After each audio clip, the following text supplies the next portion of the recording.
Veja se está Sim, eu peguei funcionando a o seu minha. fone direitinho. Tá bom, tá bom.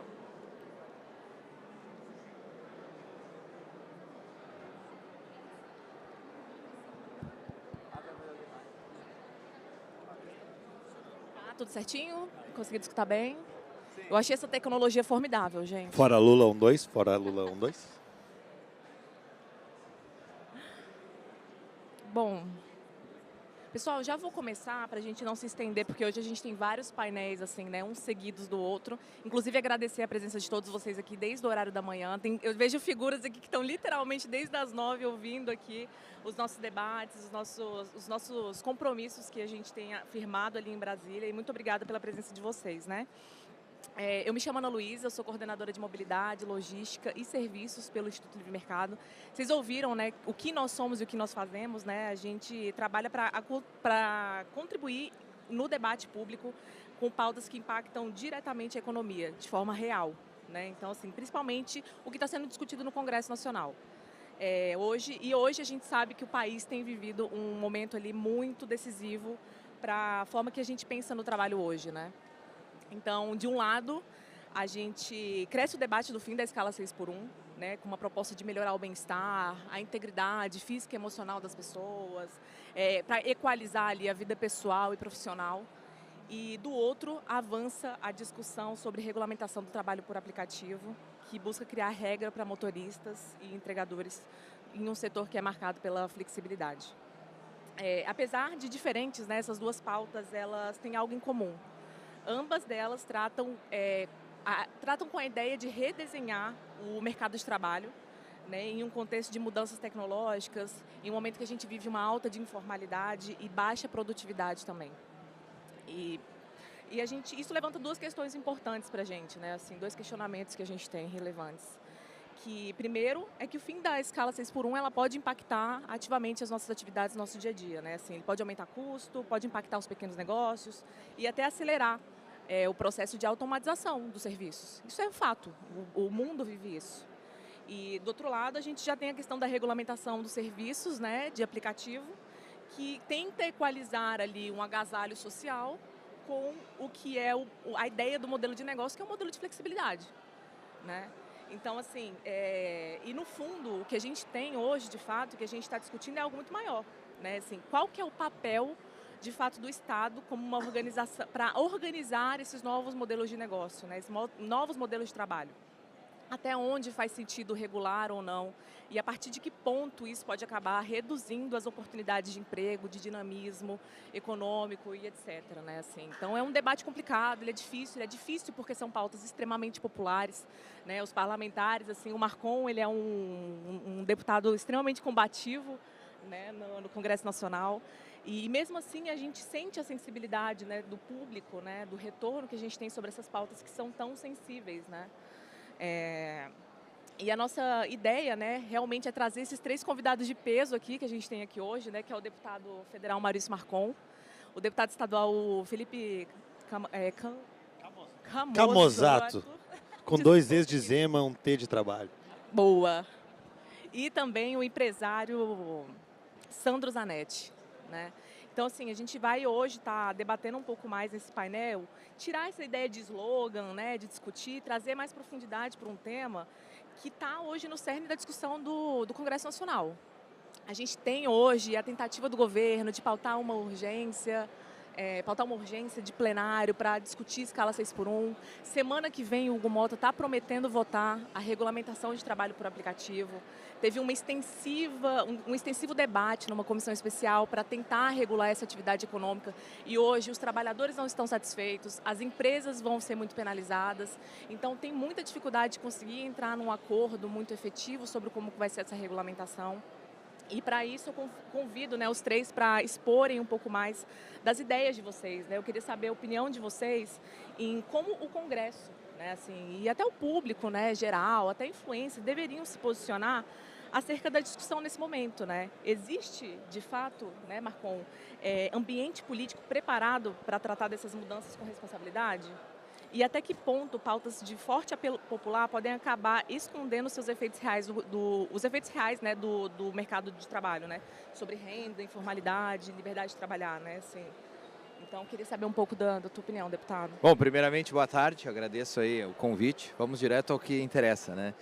Winston Churchill tinha uma frase, Camusato, que era muito boa, que ele dizia que o melhor argumento contra a democracia é o eleitor médio, tu falar com o eleitor médio, né? Quando a Ana fala sobre a pesquisa, olha, é muito estranho tu fazer uma pesquisa e não dar 100% quando tu promete que o trabalhador vai trabalhar menos e vai ganhar a mesma coisa. É que não foi 100% por causa da taxa de analfabetismo funcional. Que não entenderam a pergunta, tudo bem. Mas veja se vai ter uma pergunta do seguinte, vamos te fazer uma pergunta. Você vai trabalhar menos e você vai ganhar a mesma coisa. Quem que é o debilóide que vai responder que não quer? Óbvio que todo mundo quer, né? Só que isso não funciona porque a gente deixa de acreditar no Coelhinho da Páscoa lá pelos 8 anos. E tem gente que continua acreditando que através de uma PEC, de uma caneta, tu vai resolver os problemas do trabalho no Brasil. E aí eu vou pedir licença aqui, que foi muito discutido, a PEC da Erika Hilton, ou do Felipe, como vocês preferirem. O artigo é uma PEC que vale a pena a gente ler, porque ninguém trouxe literalmente o que a Erika Hilton queria. É impressionante como a imprensa falhou em publicar o que a Erika Hilton, de uma maneira até vergonhosa, eu diria, na PEC ela colocou. Com o artigo 7º, parágrafo 8º, ela diz o seguinte: prestem atenção porque é chocante. Abrem-se aspas. Duração do trabalho normal não superior a 8 horas diárias e 36 horas semanais, com jornada de trabalho de 4 dias por semana. Olha, lá na quarta série eu aprendi que 8 vezes 4 era 32, mas pela Erika Hilton é 36. Mas isso aqui é a PEC dela, acabou, tá? Mas só para vocês terem uma noção, ela defendia, o governo defendia a PEC dela, era que era proibido trabalhar de segunda a sexta-feira. Era crime trabalhar de segunda. Se alguém aqui estivesse trabalhando hoje, trabalhou de segunda a quinta, estaria cometendo um crime, segundo a Erika Hilton. O negócio é tão bizarro que o governo disse, não tem como comprar isso aí, porque realmente é vergonhoso. E aí eles apresentaram a 6x1, inclusive saiu na imprensa essa semana que o governo bateu o martelo. 40 horas semanais sem redução salarial. Eles só não me explicaram como que eles não vão reduzir os salários. Por mágica, obviamente. E aí a gente tem que dar uma solução também. E a solução que eu dei foi conseguir 171 assinaturas, Camusato. Eu demorei 9 meses para conseguir 171 assinaturas. Deu uma PEC que copia o que deu certo, ou seja, copia o modelo americano orista. Tu quer trabalhar 2 horas por dia na segunda, 4 na sexta, 3 na quinta, tu tá liberado para fazer o que tu quer da tua vida, afinal a vida é tua. A gente pode votar com 18, a gente pode, com 16, melhor dizendo, vai pro exército com 18, dá para fazer um monte de coisa com 16. Agora tu com 40 anos, tu não pode definir o que tu quer, quantas horas tu quer trabalhar. E aí a minha PEC permite.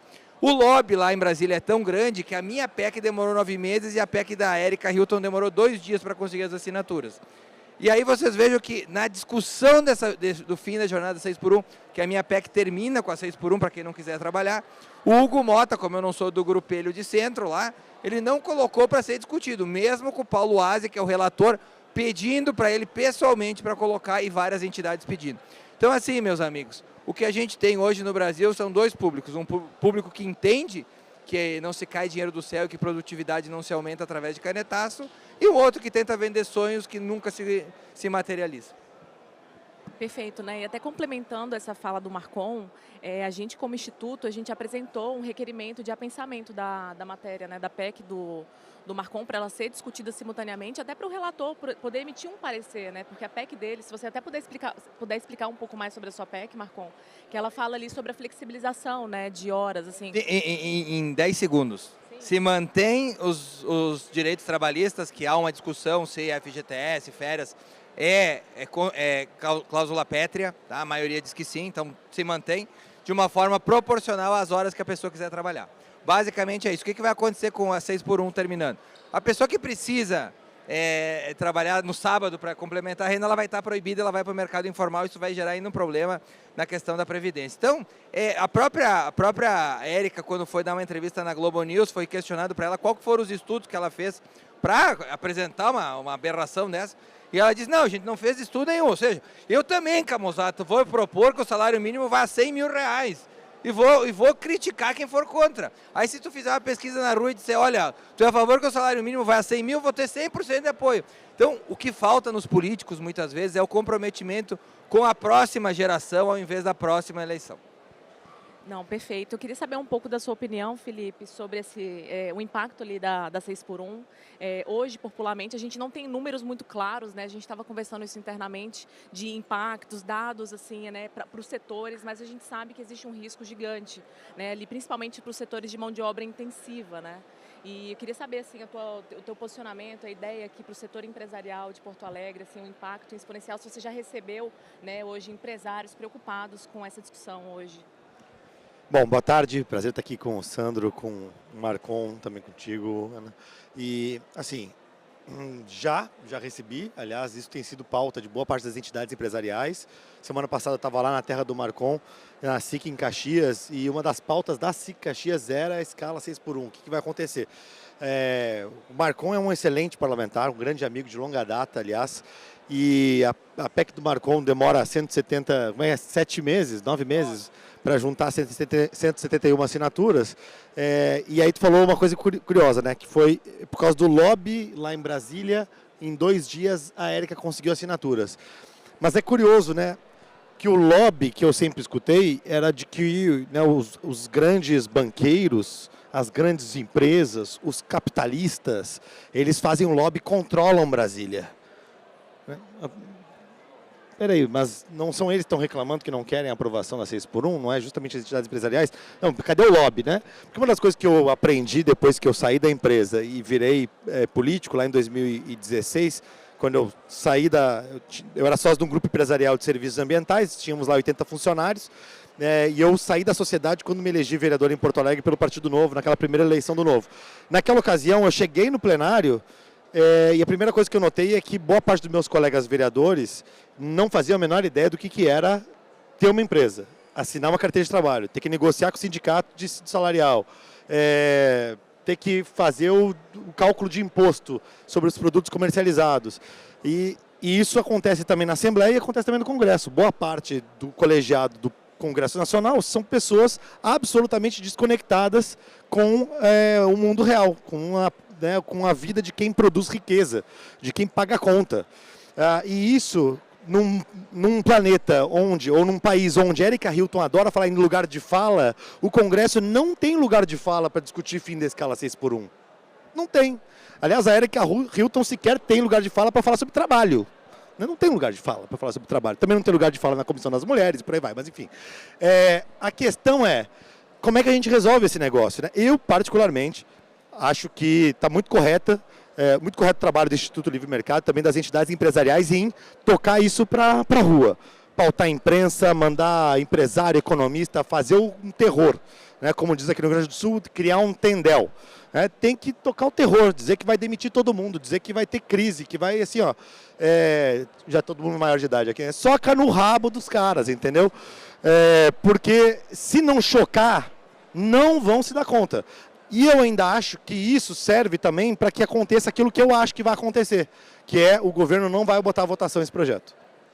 Que mesmo o governo sabe que isso vai impactar a receita de município, vai impactar a receita dos estados, vai impactar a receita da União, vai desequilibrar completamente a economia nacional e muitos trabalhadores vão se dar conta da promessa que virou mentira, né? Que virou a MP das elétricas, a picanha, a cervejinha, tudo mais, etc.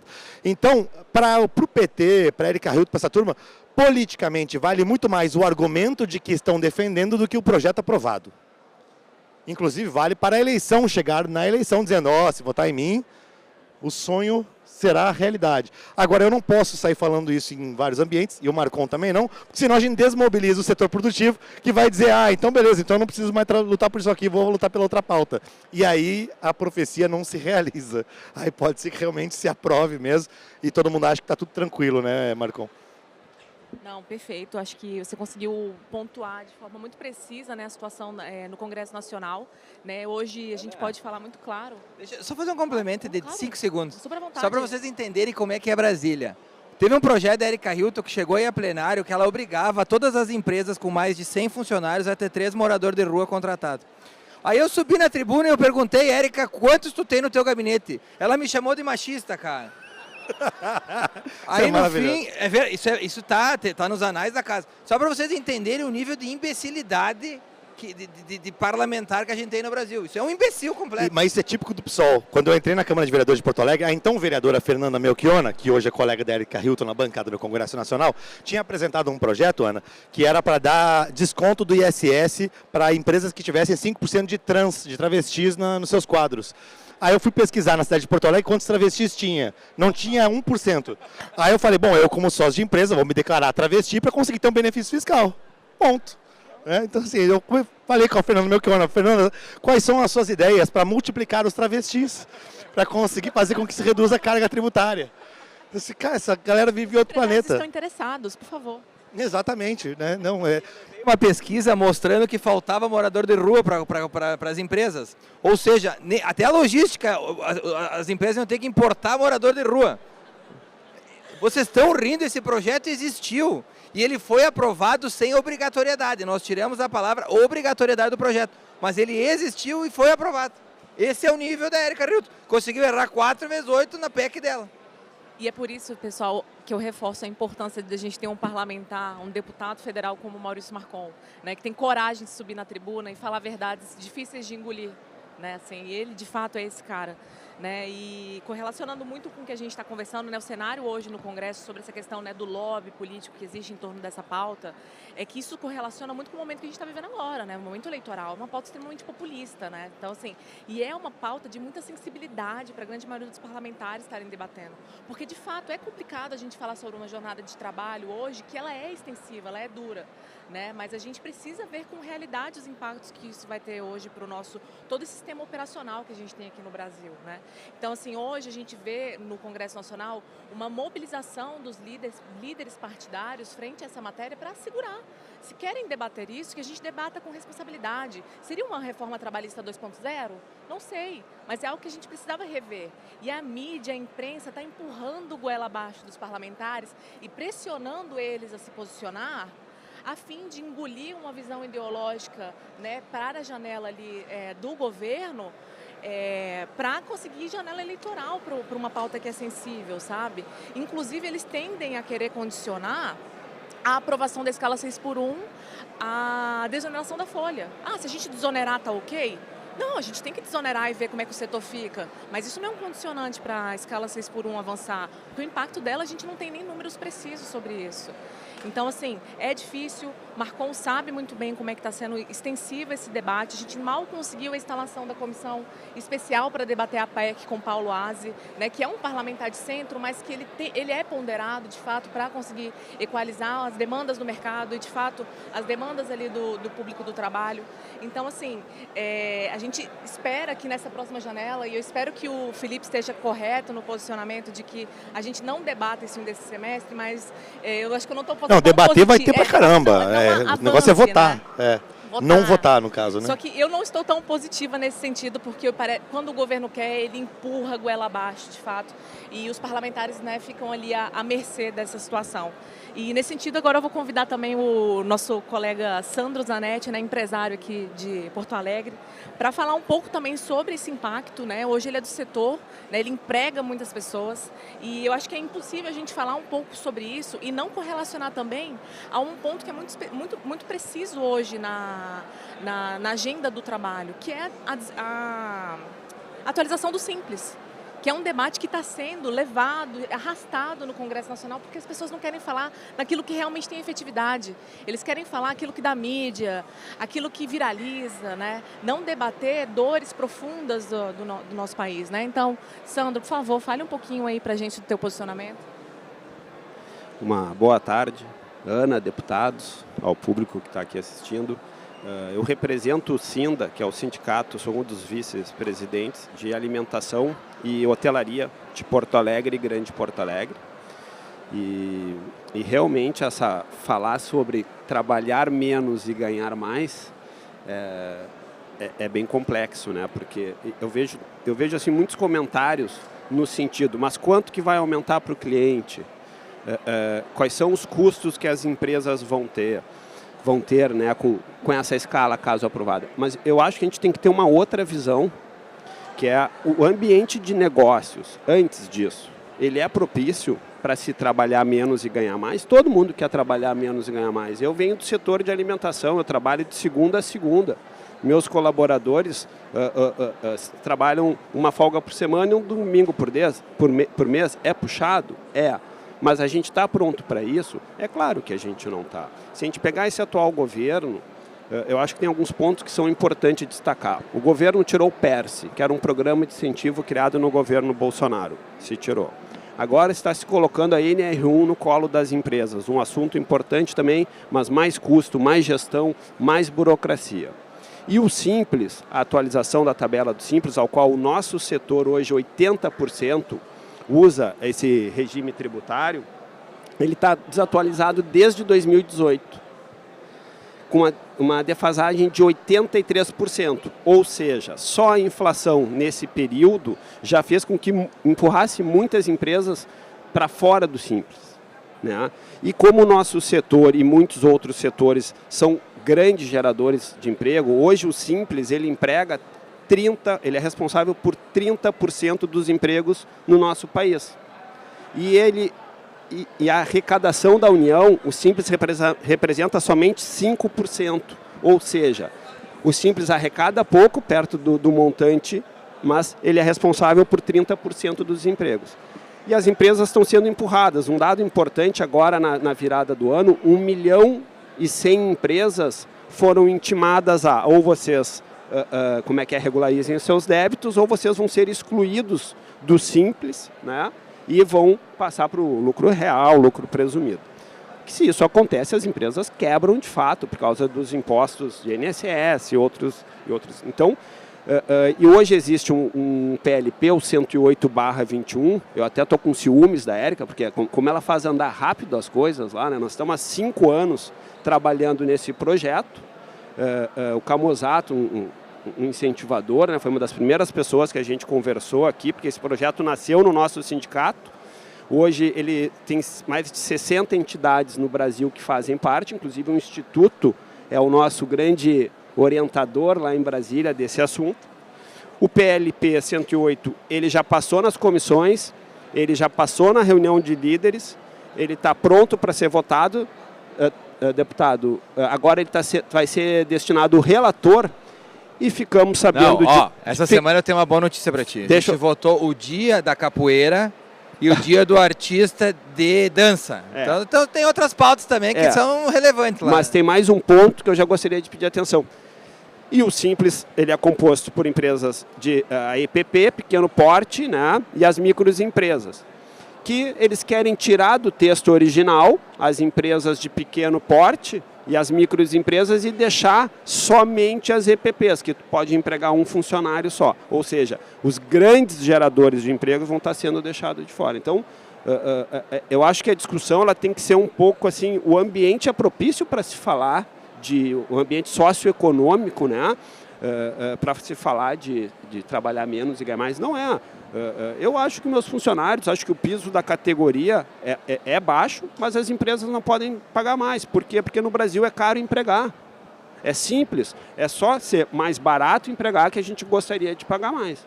Então, sigo um pouco assim nessa linha e fico aberto para perguntas e comentários. Perfeito. Ana, tinha uma ideia do Paulo Guedes, que era a carteira verde e amarela, que ela basicamente fazia o seguinte, tu tinha 2 opções para tu escolher. Ou tu escolhia o modelo atual, a empresa tinha que oferecer os dois trabalhos, os dois modelos, né?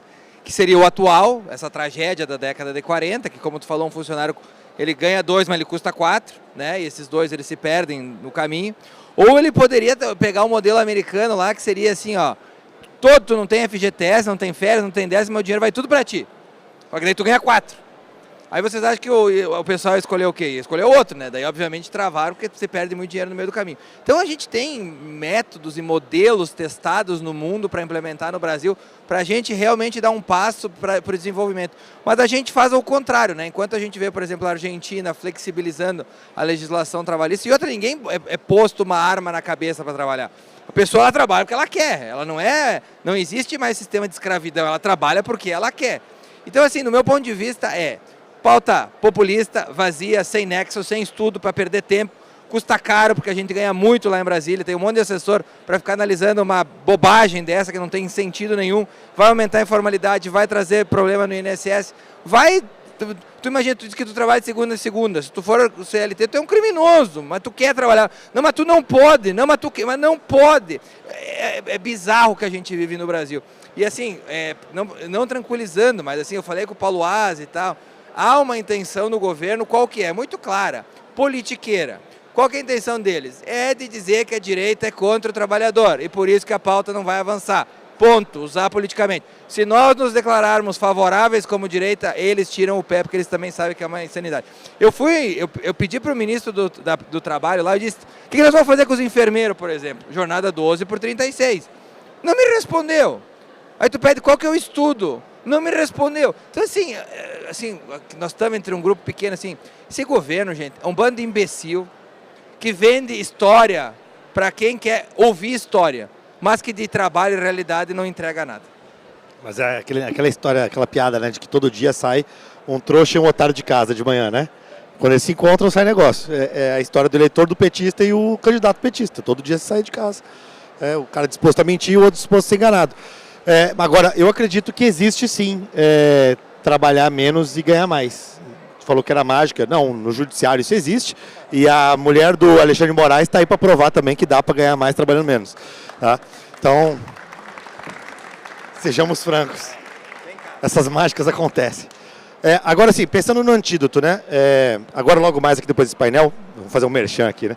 Eu vou estar autografando meu livro às 3 da tarde, 2 mundos, precisamos acabar com o abismo entre o público e o privado. O que tem no livro que é o que eu queria dizer aqui? O que nós podemos fazer a respeito? Qual é o antídoto desse negócio? Aí eu quero usar o exemplo de novo da semana passada, quando eu estive lá na SIC Caxias, que eu falei sobre a escala 6x1 e eu disse, olha, o empresário deveria ser favorável ao fim da escala 6x1, sendo favorável à extinção da CLT. É claro que eu falei isso, uma provocação, dizendo que a CLT é um modelo da época industrial brasileira da década de 40, antes da Segunda Guerra, que a gente mantém hoje.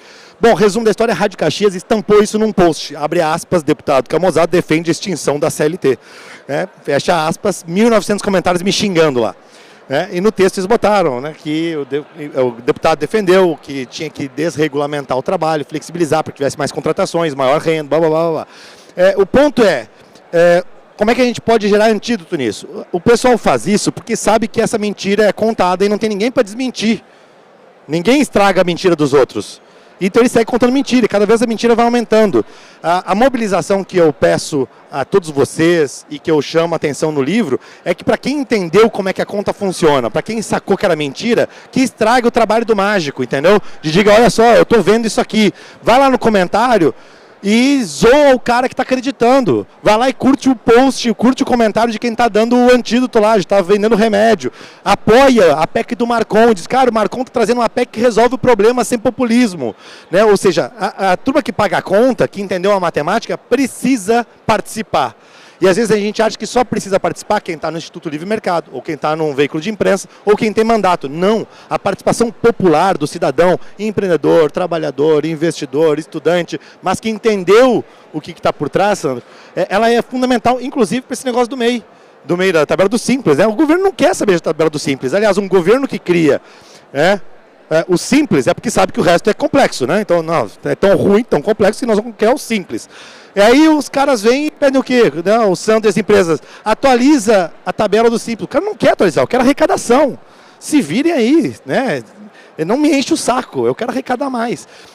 Então, assim, o que a gente deveria estar, de alguma forma, claro, tu tem um debate para a sobrevivência das empresas com a atualização da tabela, tal qual a atualização dos patamares de imposto de renda, por exemplo, por aí vai. Agora, o que efetivamente nós precisamos em termos de antídoto para essa doença, que é esse populismo flagrante e eleitoreiro, é que a gente tenha mais gente falando a verdade, dando a real. E, sinceramente, eu acho que nesse ponto, uma das coisas que o Marcon melhor ensina e que eu acho maravilhoso, e eu sou muito dessa escola também, que é a escola da zoeira. Né, que é pegar e debochar dos caras. Fala, cara, não é possível, tem que botar o ridículo. Não é possível que essa pessoa ache que é sério fazer esse tipo de coisa.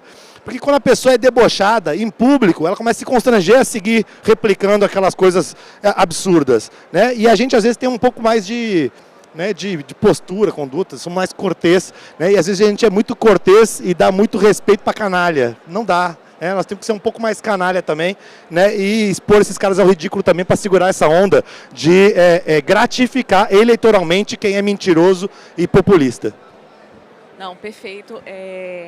Tem um ponto que eu fiquei conversando muito com o Sandro antes de virmos para cá, é que quais são os efeitos, de fato, de tudo isso que vai ter? Qual que vai ter um efeito prático logo, se caso essa medida avance, né? Que é o desejo do Estado em tutelar as vontades eu sei o que é melhor para você, eu sei como que você deve trabalhar, eu sei como que você deve cuidar da sua saúde, eu sei o que é melhor para você. E o efeito prático disso é o que a gente viu já em outros exemplos, né? O piso mínimo de enfermagem, o efeito que deu, né, para esse setor, né? Assim, tinham 3 categorias ali de contratação. É lógico que os hospitais vão contratar um enfermeiro e 10 técnicos, porque é muito mais barato. A questão das domésticas. As das domésticas, que ninguém quer debater. Hoje, essas mulheres, elas preferem fazer diárias, elas estão na informalidade e elas não pagam suas contribuições previdenciárias. E a conta vai de novo para o Estado. Né, que elas, coitadas, vão ter que se aposentar com um salário mínimo que não acompanha a inflação e que vão estar cansadas, vão estar ali sofrendo e muitas vezes com uma família muito grande para alimentar. Né? Então, assim, o Estado, quando ele vem tutelar as nossas vontades, no geral, isso gera um problema em escala. Né? Então, acho que o grande papel que a gente pode ter aqui como público, né, como que todos podem contribuir, é, de fato, elegendo caras que estão ali para defender a verdade, defender o livre mercado, a livre iniciativa e um diálogo de verdade que possa fomentar políticas públicas de fato de desenvolvimento, de avanço. Uma pergunta que a gente tem que se fazer sobre o Estado, ela é uma pergunta simples. Tu é casada, pelo tu gostaria que o Estado escolhesse o teu marido? Não. Mas a gente quer delegar ao Estado que ele escolha quantas horas a gente pode trabalhar. Que é onde a gente fica mais tempo, do que a gente fica menos com o marido, no teu caso, eu com a minha esposa, do que no trabalho. Então, tu veja que a gente entrou num looping nos últimos anos do Estado tutelar, porque o Estado ele te considera um ignorante. Né? Ele considera que o povo não sabe que ele precisa guardar 5% de todo que ele ganha para ele um dia ter alguma coisa, que é o caso do FGTS. Não, o cara não sabe que ele tem que ganhar um salário mais no fim do ano, porque ele não foi capaz ao longo do ano de se programar. Então, como o cidadão, o trabalhador é um retardado para o Estado cada vez mais tem que dar coisas para o cidadão conseguir sobreviver. Pela essa lógica, a gente tinha que colocar aí, talvez 100% de imposto, né? E aí o Estado daria tudo de graça. Essa é a lógica do Estado. Então, assim, o que o Felipe falou é muito o que a gente tem hoje. A gente precisa se comunicar com as pessoas, né? O liberalismo, por muito tempo, ele ficou preso em bolhas onde só os engomadinhos entendiam e falavam e aquilo parecia algo muito distante. Hoje, por exemplo, o Uber, que a gente está vivendo essa situação lá, o Uber não quer se regularizar, o Uber quer continuar sendo livre. Eu ouço da boca dos caras lá, eu não quero, pelo amor de Deus, não vai. E o Estado, bom, vocês viram o Boulos, né? Não, veja bem, vai ter o mínimo, não sei o quê. Os caras que são entregadores entenderam que aquilo ali vai destruir o mercado deles. Tu fez a pergunta para o Sandro, desemprego, é informalidade. Então, assim, é só coisa ruim. Mas no primeiro momento, sabe o efeito do crack? Eu nunca cheirei, nem fumar crack, né? Fumar crack. Mas dizem que tu tem uns 3 segundos assim que, nossa, né? É quando tu pegou aquela gatinha na festa assim que tu queria muito. Aí depois, tu descobre que a gatinha era trans. Aí é aquela tragédia da tua vida que vai te perseguir para sempre, né? Aí o que acontece? A questão da propaganda de tu vender que tu vai trabalhar menos e ganhar mais, ela no primeiro momento ela enche os olhos de todo mundo, porque nossa, agora eu vou ter tempo para minha família, né, agora e tal. Mas depois tu vai perder o emprego, o cara vai te demitir porque ele vai contratar um pagando menos, tu vai perder o teu poder de compra e aquele efeito do crack passou.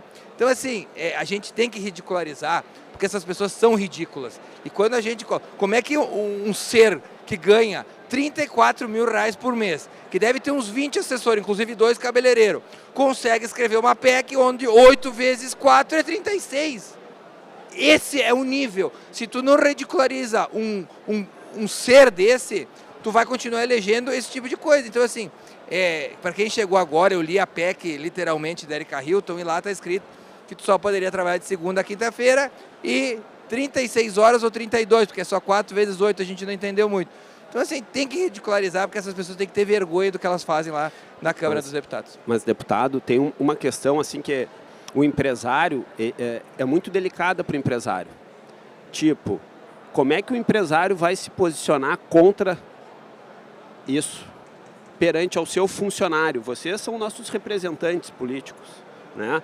Mas eu só estou colocando assim, o empresariado ele está caminhando em cima de ovos, porque daqui a pouco, conforme tu te manifesta, eu só estou fazendo uma linha de pensamento, né? Cara, teus funcionários vão te odiar mais ainda. Mas conforme o político se manifesta, o eleitor também vai odiar. Aí tem que ter habilidade. Mas aí tu tem que preparar o café, tu tem que fazer o pão, tu tem que atender o fornecedor, tu tem que ver a parte contábil, tu tem que cuidar como tu te comunica. Daqui a pouco tem até movimento contra a empresa, porque o cara... E é bem isso, de fato, num primeiro momento, enche os olhos. Mas se tu pergunta, com o que eles ganham hoje no nosso setor de alimentação, trabalhando de segunda a sexta, eles não conseguem se sustentar. É 100% certo que eles vão para a informalidade no sábado e no domingo. Primeiro fato. Segundo, eles vão ficar assim, mais cansados, não vão produzir mais. E uma coisa que ninguém está se dando conta... O impacto primeiro na folha de pagamento, 20%. Fora os impactos que são indiretos. Eu não sei quanto o meu fornecedor de carne, de arroz, de feijão, ele vai me repassar. Então depois tem os insumos indiretos. Eu não posso repassar tudo para a ponta, mas alguma coisa vai ser repassado. E esse funcionário, ele não entende que o custo dele de vida, a bala que ele for comprar lá na esquina vai aumentar. A gasolina, a lavagem, o pano de prato, tudo que ele precisa comprar vai estar mais caro também. Então, na verdade, é uma grande enganação. Eu acho que não precisa estudo, mas um sonho de consumo é simples. Menos imposto para a empresa, o funcionário custar menos para a empresa, parar com essa coisa de todo final de ano ficar discutindo com o sindicato, aumenta 1%, 2%, não resolve a vida do colaborador esse valor de 3%, 4%, e no meio fica o governo, que precisa arrecadar, a União precisa ter a sua arrecadação, mas eu pergunto para o Camozzato, se fosse mais fácil, mais barato para o empresário, correto? O funcionário ganhasse lá 4 mil, a arrecadação da União ia cair? Claro que não, né? Iam comprar mais, iam pegar plano de saúde, iam comprar mais Coca-Cola, mais refrigerante, mais café. Então, é simples assim que as coisas precisam funcionar. Só que elas se complicam lá em Brasília e você sabe melhor que eu o porquê. Tem uma coisa que eu gosto de usar como exemplo, que um trabalhador americano hoje ele está ganhando em média 9 vezes mais que um trabalhador brasileiro. 9 vezes. E aí eu pergunto, quantos cérebros tem um trabalhador americano? Quantos braços? Tem mais que nós? Não. Ele só tem um estado que achaca menos quem quer produzir. Então vocês vejam, quantos americanos vocês conhecem? Essa é velha, mas a gente tem que contar, né? Que vieram, né? Fizeram uma caminhada para entrar no Brasil, pularam os muros do nosso país para vir se proteger na CLT. Eu nunca consegui conhecer nenhum. Mas gente que foi para os Estados Unidos e enriqueceu, eu conheço vários. Então assim, é aquela receita do bolo que eu costumo usar, né? Quando a tua mãe vai lá fazer um bolo, ela pega uma receita que foi testada milenarmente e ela faz o bolo. Nós, na economia, se fosse lógico, a gente deveria fazer a mesma coisa. Bom, se os Estados Unidos eles ganham 9 vezes mais, eles são o país mais rico do mundo, a Europa e por aí vai, vamos copiar o que dá certo. Não, mas a gente consegue pegar aquela receita que está dito, 2 xícaras de açúcar, a gente coloca 2 colheres de ketchup no negócio. É uma pitadinha de comunismo. E aí é óbvio que vai dar errado. Então, assim... A gente fica nesse looping eterno. Tu falou de contar para os funcionários. Uma vez eu fui numa palestra do Geraldo Rufino, não sei se tu já ouviu falar, o Camozzato já ouviu falar.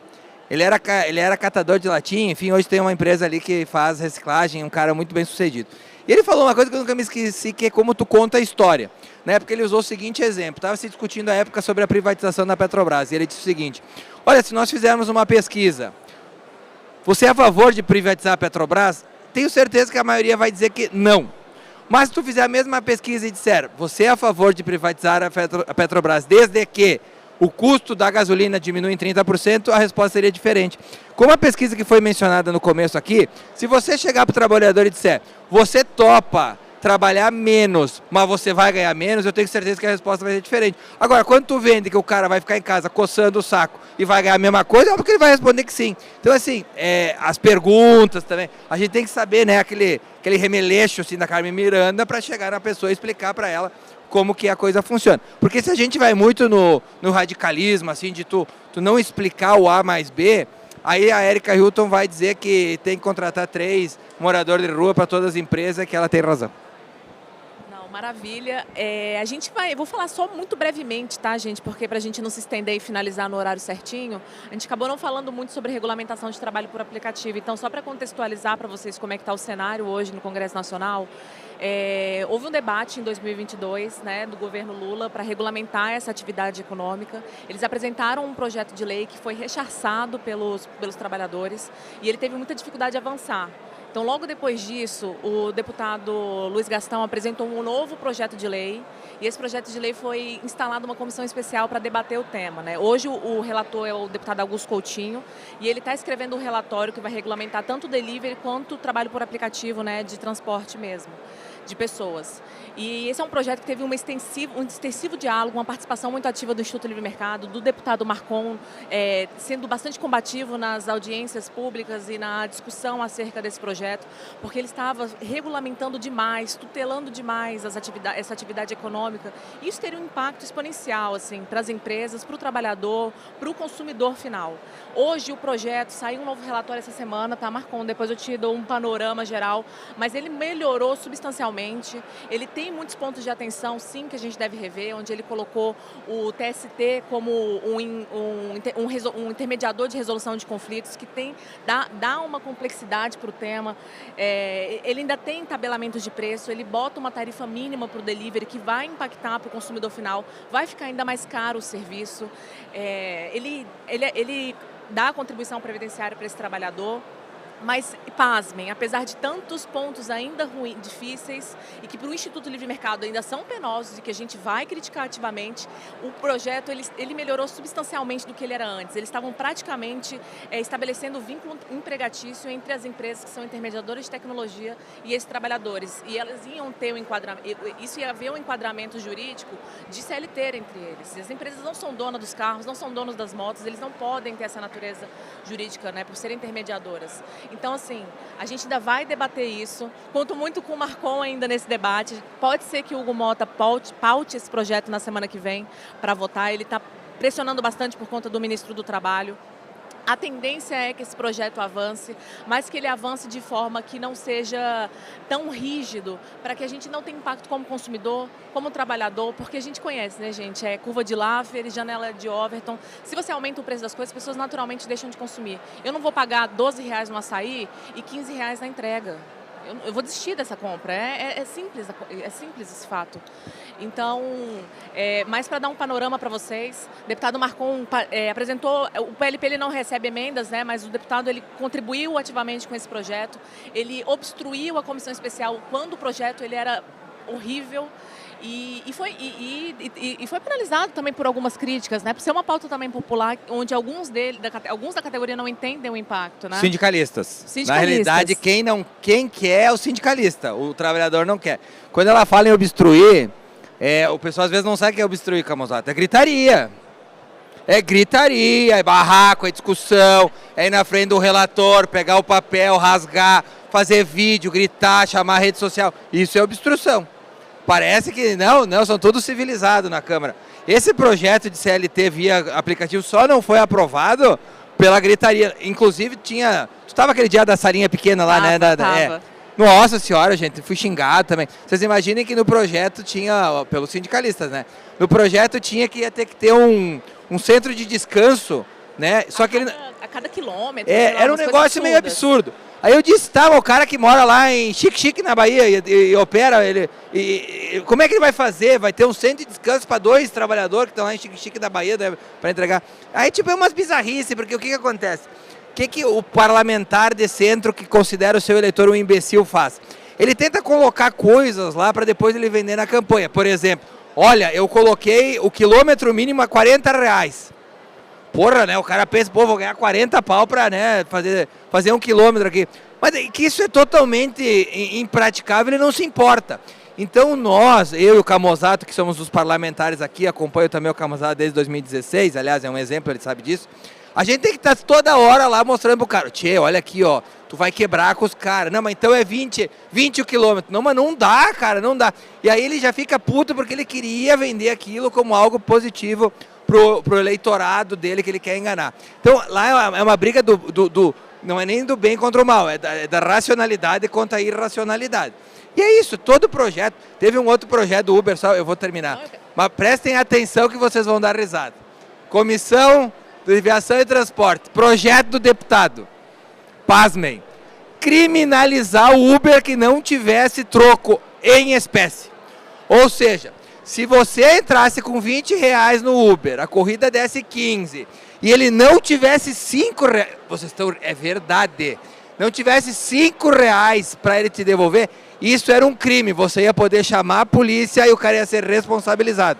Tu tá de boca aberta, foi a reação que todos tivemos.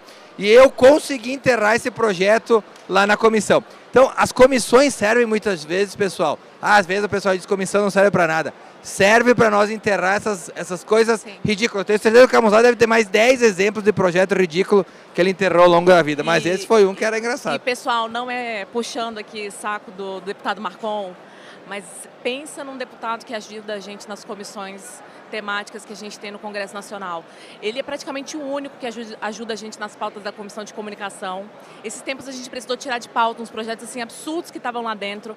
Ele apareceu, a gente mandou mensagem, ele apareceu correndo nas comissões, o projeto foi aprovado porque ele não conseguiu chegar a tempo. E eu até brinquei porque ele tem no gabinete dele escrito a bandeira do Don't Treat on Me, né? Aí o deputado pisaram na gente. Porque assim, ele de fato, ele é esse parlamentar que tem coragem de se posicionar. E, cara, se a gente tivesse 3 Marcons lá dentro, 3 Gilson Marques, 3 Anatas, nossa, como isso seria grande. Que avanços nós teríamos nas matérias, nas proposições legislativas? Porque não é fácil ele se posicionar. Eu lembro no dia da comissão especial, quando ele falou, os motoristas gritaram e eu, meu Deus... E sindicalistas. Sindicalistas, desculpa, isso mesmo. Eles foram em cima do deputado, querer questionar os sindicalistas que foram com a agenda do governo se posicionar lá dentro. Então, assim, não é fácil para ele. Ele vai lá e a gente liga e enche o saco. Deputado, olha esse projeto. Ele, não é possível que tenha essa atrocidade, está pautada. Sim, é possível. E todos os dias a gente tem proposições nesse sentido. E agora, só para finalizar, eu acho que cada um pode dar o seu posicionamento final e a gente fecha aqui esse painel e agradecendo já demais a presença de todo mundo aqui. Bom, primeiro agradecer pelo convite, né? E tu falou antes sobre a chicana da obstrução, né? Às vezes as pessoas perguntam, por exemplo, eu tenho uma filha de 4 anos de idade, a Catarina, e agora estou começando a explicar para ela o que o papai faz. Para algumas crianças é difícil explicar política, né? Aí eu aprendi com o Ricardo Gomes né, que o que a gente faz é fofoca. Eu trabalho com fofoca, que nós chamamos de articulação. Então, obstrução, chicana, né? Assim, muitas vezes... esse trabalho é fundamental. Eu espero poder estar lá com o Marcon a partir da próxima legislatura para ter mais gente fazendo esse trabalho de obstrução. Eu sou pré-candidato a deputado federal, porque ele é muito importante, né? O parlamentar que vai na rede social e não faz o trabalho de fazer obstrução na comissão, de ler o texto da matéria, conseguir fazer essa construção, ele tem muito pouco valor, porque ele não precisa do mandato, né? O cara que só tem a rede social, bom, é só ele virar influencer e não precisa do mandato. Não tenho nada contra ele usar a rede social para potencializar o mandato. Aí sim, porque aí é o que o Marcon faz, é o que vários outros, Marcel faz, vários outros fazem, que é o Gilson, né? O Gilson Marques, Santa Catarina, enfim, que é o que nós precisamos, né? Conseguir fazer com que, através da rede social, a gente informe a população, engaje a população nos debates, mas, acima de tudo, consiga fazer o trabalho do dia a dia lá para fazer com que boas ideias prosperem e más ideias sejam barradas. Eu falou sobre ideias bizarras, eu lembrei de uma, quando eu fui vereador em Porto Alegre, fui o vereador que mais revogou leis na história de Porto Alegre. Uau, Camozato, nossa, como tu é um cara especial. Não, é que ninguém nunca tinha revogado leis em Porto Alegre. Então, assim, eu fui lá e revoguei algumas, virei o que mais revogou na história. Uma delas que foi revogada era a lei que tinha, da década de 80, que proibia Porto Alegre de importar carne de Chernobyl. Os mais novos não lembram de Chernobyl é aquela série da HBO, né? Não. Para quem viu a série entende, mas década de 80, vazamento nuclear em Chernobyl, na Ucrânia. E aí algum parlamentar municipal, governador, falou assim, vou surfar nessa onda, vou proibir importar carne desse lugar radioativo. Pergunto se alguma vez foi importado 1 quilo de carne de Chernobyl. Nunca. A Ucrânia nem exportava carne, muito menos para Porto Alegre. Mas o cara surfou na onda, deve ter sido nas manchetes lá, tudo, tá, depois revogamos a lei.